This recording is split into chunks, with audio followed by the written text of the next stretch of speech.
আসসালামু আলাইকুম guys, welcome to my YouTube channel and Facebook page. তো আজকের মূল ভিডিও মূলত শীতকালে কিভাবে মাছের যত্ন নিব সেই রিলেটেড। তো অনেকেই কমেন্ট করছেন যে শীতকালে মাছের যত্ন কিভাবে নেওয়া লাগবে এই টপিকে একটা ভিডিও বানানোর জন্য। তো আমি ভাবলাম যেহেতু আজকে ট্যাঙ্ক ক্লিয়ার করব, তো ভাবলাম একটা ভিডিও আপনাদের জন্য বানায় রাখি।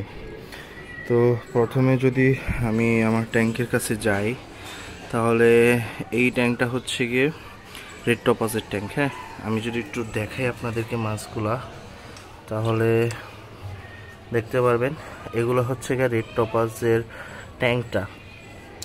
তো এই ট্যাঙ্কটায় দেখতে পারতেছেন পুরো ফগবিট দিয়ে ভরা। ঠিক আছে, আমার ম্যাক্সিমাম ট্যাঙ্ক ফগবিট দিয়ে অলরেডি ভরা। এর একমাত্র রিজন হচ্ছে গিয়ে যে শীতকালে যখন শীতের তাপ প্রবাহটা বেশি বাড়ে বা শীত যখন পড়া শুরু করে, তখন দেখা যায় কুয়াশা বেশি পড়া শুরু করে, বিশেষ করে সন্ধ্যার পর থেকে। সো ওই কুয়াশাটা যদি ডিরেক্ট আপনার পানির মধ্যে পড়ে, তখন পানির টেম্পারেচার হাই হয়ে যায়। সো ওই কুয়াশাটা যেন ডিরেক্ট না পড়ে, এর জন্য এই ফগবিটগুলো খুব কার্যকরী ভূমিকা পালন করে। হ্যাঁ, আপনারা ট্রাই করবেন শীতকালের মধ্যে ফগবিট ট্যাঙ্কের মধ্যে দেওয়ার, অথবা এই যে ডাকউডগুলো আছে, এই ডাকউডগুলা নর্মালি পানির উপরে যেন ফ্লোটিং, মেন কথা পানির উপরে ফ্লোটিং প্ল্যান্ট থাকলে শীতকালের অনেক প্রবলেম সলভ হয়ে যায় অটোমেটিক। হ্যাঁ, আর শীতকালে মূলত মাছ একটু কম গ্রোথ হয়, কারণ মাছ খাওয়া কমায় দেয়। সেক্ষেত্রে আপনারা ট্রাই করবেন অল্প পরিমাণে খাওয়া দেওয়া। হয়তো আগে 2 বেলা দিতেন, তো এখন 1 বেলা দিবেন। ঠিক আছে, বাচ্চাগুলোকে নর্মাল অ্যাজ ইউজুয়াল দিবেন, বাট বড় মাছগুলোকে দেখা যাবে খাবার কম দিতে হবে, কারণ শীতকালে মাছ কম খায়। আর আপনি অতিরিক্ত খাওয়া দিলেই সেই খাওয়াগুলো দেখা যাবে নিচে পড়ে থাকবে, তখন অ্যামোনিয়া গ্যাসটা ক্রিয়েট হবে এবং ম্যাক্সিমাম মাছের প্রবলেম হতে পারে। হ্যাঁ, তো দেখতেই পারতেছেন আমার এখানে সবগুলো মাছের কোয়ালিটি বা মাছের মুভমেন্ট ওরা খুব অ্যাক্টিভ। হ্যাঁ, এখানে অনেক রেড টপাস ব্রিড তৈরি হইতেছে। সো আমি নর্মালি শীতকালে যেটা করি, আমি ফগবিট দিয়ে মূলত আমার ঢাকা থাকে সবগুলাই ট্যাঙ্ক। এখানে হচ্ছে গিয়ে আমার রেড মস্কো আছে, এখানে আমার রেড মস্কোর ব্রুড পেয়ারগুলো রেডি হইতেছে। এর অলরেডি কিছু কিছু বাচ্চা ছাড়ছে, কিছু বাচ্চা ছাড়তেছে। সো এই ট্যাঙ্কটাও দেখেন আমার পুরো একদম ফগবিট দিয়ে ভরা, ডাকুর দিয়ে ভরা। তারপরে এইটা হচ্ছে কি আমার white moontail, radium white moontail balloon মলির, ওদের ট্যাঙ্কটাও দেখেন আমার একদম, আমার পুরো ট্যাঙ্ক কোনা কিঞ্চি সব ফ্লোটিং প্ল্যান দিয়ে ভরা। ঠিক আছে, সবগুলো ট্যাঙ্ক। সো ফ্লোটিং প্ল্যান্ট মূলত শীতকালের জন্য খুব ভালো, কিন্তু গরম ফ্লোটিং প্ল্যান্ট বেশি হওয়ার ফলে কি হয়, আলো বাতাস বা সানলাইটটা আবার আপনার পানির মধ্যে পড়ে না। সেক্ষেত্রে দেখা যায় মাছের কিছু প্রবলেম হতে পারে, পিএইচের মানটা ঠিক নাও থাকতে পারে, টেম্পারেচার ফল হতে পারে, মাছ হয়তো বাচ্চা নাও দিতে পারে। নর্মাল টেম্পারেচার লাগে মাছের একটা বাচ্চা দেওয়ার জন্য, সেটা না থাকলে পানিতে মাছ তখন বাচ্চা দিতে চায় না। সো এই জিনিসগুলো আবার একটু খেয়াল রাখতে হবে। ঠিক আছে, আর এছাড়াও ধরেন আপনাদের কাছে যদি ফগবিট না থাকে বা ফ্লোটিং প্ল্যান না থাকে, সেক্ষেত্রে আপনারা যেটা করতে পারেন, আপনারা মূলত এরকম ককশিট যদি থাকে, এই ককশিটটা দিয়ে ধরেন সন্ধ্যার দিকে এরকমভাবে ঢেকে দিতে পারেন, হালকা একটু ফাঁকা রেখে বাকিটা আপনারা এরকমভাবে ককশিট দিয়ে ঢেকে দিতে পারেন। অথবা যদি কোনো কিছু ঢাকনা থাকে, যেমন আমার এখানে সবগুলাই আরএফএলের কার্গো বক্স, তো যার কারণে আমার সবগুলারই ঢাকনা আছে। তো আমি চাইলে এরকমভাবে ঢাকনা দিয়ে ঢেকেও দিতে পারি, এরকমভাবে ঢেকে দিতে পারি।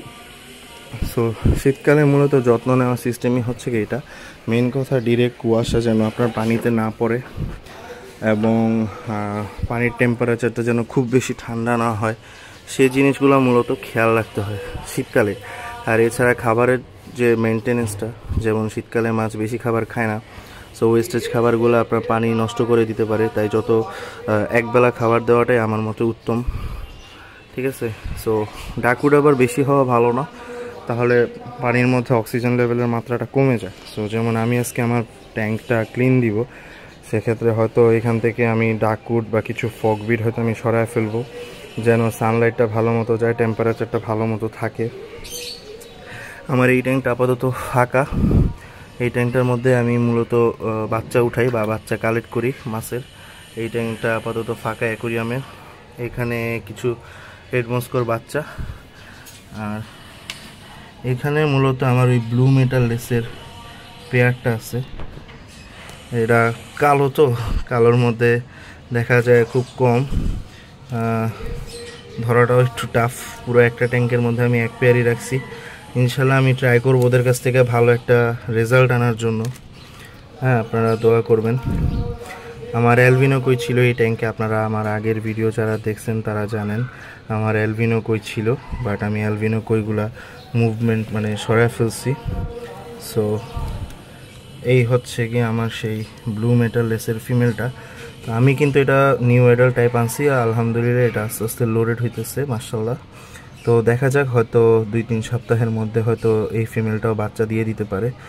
সো ইন ফিউচারে যদি আমি এখান থেকে বাচ্চা কালেক্ট করতে পারি, তো সেক্ষেত্রে আমি হয়তো আরও কিছু অ্যাডাল্ট পেয়ার আনবো এবং বাচ্চা কালেক্ট করব, ঠিক আছে। এবং এরা নতুন পরিবেশে আছে। সবসময় একটা কথাই বলি, যদি আপনারা আপনাদের ট্যাঙ্কের জন্য মাছ আনতে চান, সেক্ষেত্রে ট্রাই করবেন সবসময় নিউ অ্যাডাল্ট মাছ আনার। কখনও ব্রুড পেয়ার আনবেন না।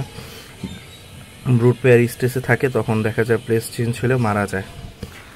আর এখানে ট্যাঙ্ক, এই ট্যাঙ্কটার যত্ন নেওয়া হয় না। এই ট্যাঙ্কটা আমার একটু চেঞ্জ করতে হবে। আজকে সবগুলো ট্যাঙ্ক আমি চেঞ্জ করব। আর এইখানে মূলত আমার সেই অ্যালবিনো কোয়ের পেয়ারটা আছে, 2টা মেল 1টা ফিমেল। মেলের কোয়ালিটি একদম মাশাআল্লাহ সেই ভালো। আর এছাড়া এই জায়গার মধ্যে আছে আমার রেড টপাসের বাচ্চা। এগুলো সব আজকে আমি চেঞ্জ করে একটা অ্যাক্টিভ ট্যাঙ্কে দিয়ে দিব, ঠিক আছে। তো এই মূলত শীতকালে মাছের যত্ন নেওয়ার সিস্টেম। আমার এই ট্যাঙ্ক সেট আপগুলো আমি আস্তে আস্তে চেঞ্জ করব। হ্যাঁ, আমি যেহেতু বলছি আমার বিজনেসের কারণে আমি মাছের দিকটা থেকে বেশি যত্ন দিতে পারতেছিলাম না, তো আমি ট্রাই করব যে নতুন কিছু সেট আপ আনা, শীতকালের মধ্যে চেঞ্জ করে দিব সব কিছু ওভারঅল। সো ইনশাল্লাহ আস্তে আস্তে কন্টেন্ট রেগুলার আসতে থাকবে চ্যানেলে। চ্যানেল ফলো দিয়ে থাকলে ওভারঅল আমার ট্যাঙ্কের বা সেট আপের আপডেট সব কিছু জানতে পারবেন।